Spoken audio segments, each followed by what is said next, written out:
আজকে আমাদের দুপুরের রান্না ফুলকপি দিয়ে আলু দিয়ে শিম দিয়ে ভাজি করব বাংলাদেশ স্টাইলে। আমি পাঁচফোড়ন দিয়ে বাগার দিব আর কেকসি মাছ দিয়ে বেগুন আলু দিয়ে চচ্চড়ি করব। আর আমি চিকেন ম্যারিনেট করে রেখেছি ওই যেখানে আমি ওইটা এয়ার ফ্রাইতে রান্না করব, এয়ার ফ্রাইতে আর কি বেক করব। তাহলে প্রথমে আমি ভাজিটা করে নিই, ফুলকপি দিয়ে আলু দিয়ে শিম দিয়ে ভাজিটি করব আমি সরিষার তেল দিয়ে। সরিষার তেল দিয়ে আসলে রান্না করলে টেস্টটা খুবই ভালো লাগে। সরিষার তেল দিয়ে দিলাম এখানে পরিমাণ মতো, আর আমি 3টি শুকনো মরিচ দিয়ে দিলাম।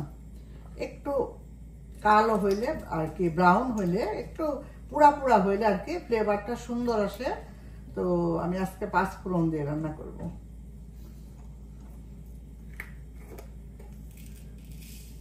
পাঁচফোড়ন দিয়ে দিলাম। শিম আলু ভাজিতে পাঁচফোড়নটা দিলে কিন্তু ফ্লেভারটা খুবই সুন্দর আসে, খেতেও ভালো লাগে।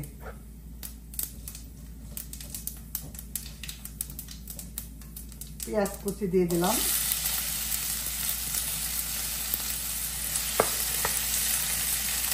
একটু হালকা নেড়ে চেড়ে আমি বাকি সব দিয়ে দিব।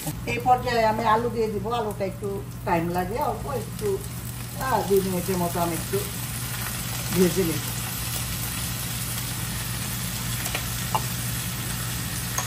লবণ দিয়ে দিলাম, পরে আবার দেখে নিব লবণ। আর আমি অল্প একটু হলুদ দিয়ে দেব। একদম সাদা সাদা ভালো লাগে না, আবার একটু বেশি মশলাও কিন্তু ভাজিতে ভালো লাগে না, হালকা মশলা হলে ভালো লাগে খেতে।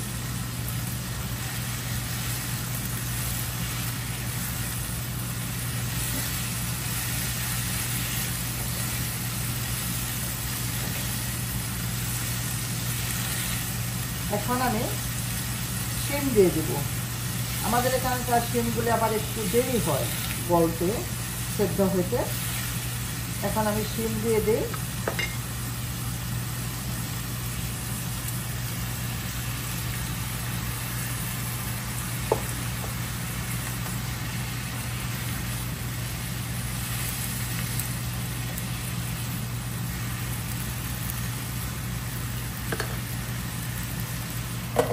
ঢেকে দিলাম 3-4 মিনিটের জন্য।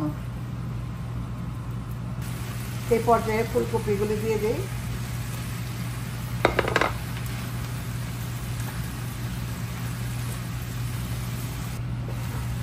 এখন দিয়ে দিব কিছু পেঁয়াজ পাতা, পেঁয়াজ কলি যেটাই বলেন, আর কয়েকটা 2টা কাঁচামরিচ, তার কারণে আমি শুকনো মরিচ দিচ্ছি, আর একটু ধনিয়া পাতা। এই তো হয়ে গেল আমার ফুলকপি দিয়ে শিম দিয়ে আলু দিয়ে সুন্দর একটি ভাজি। পাঁচফোড়ন দিয়ে বাগার দিয়েছে, এত সুন্দর একটা ফ্লেভার বের হয়েছে। পাঁচফোড়ন দিয়ে যদি আপনারা কেউ না খান বা না খেয়ে থাকেন, অবশ্যই ট্রাই করবেন।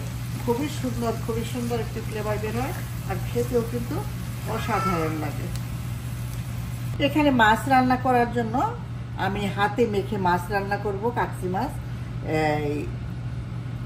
লবণ, হলুদ, মরিচ, ধনিয়া, জিরা, আদা রসুনের পেস্ট, আর এখানে কিছু পেঁয়াজ পাতা, কাঁচামরিচ, পেঁয়াজ বেশি করে দিয়েছি।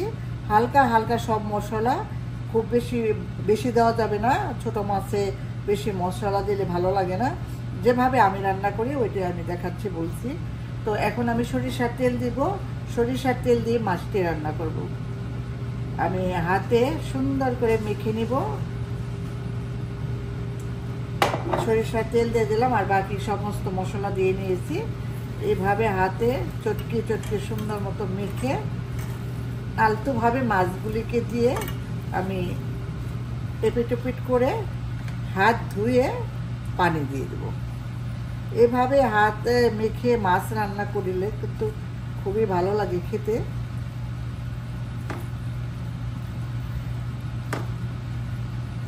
মাছ দেওয়ার পর কিন্তু আলতো হাতে মিক্স করতে হবে। অল্প একটু পানি দিয়ে দিলাম, বেশি না।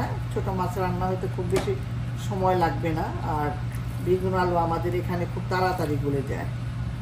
লবণ দিয়ে নিয়েছি, পরে আমি বলক আসার পর আবার আমি চেক করব লবণটা। চুলার আঁচটা হাই করে আমি ঢেকে দিয়ে 5 মিনিট রান্না করব। তারপরে বাকি প্রসেস, ধনিয়া পাতা দিয়ে দিব, ধনিয়া পাতা দিয়ে দিলাম। ধনিয়া পাতা দিয়ে এখন আমি নামিয়ে ফেলবো। এই তো হয়ে গেল আজকের রান্না আমার।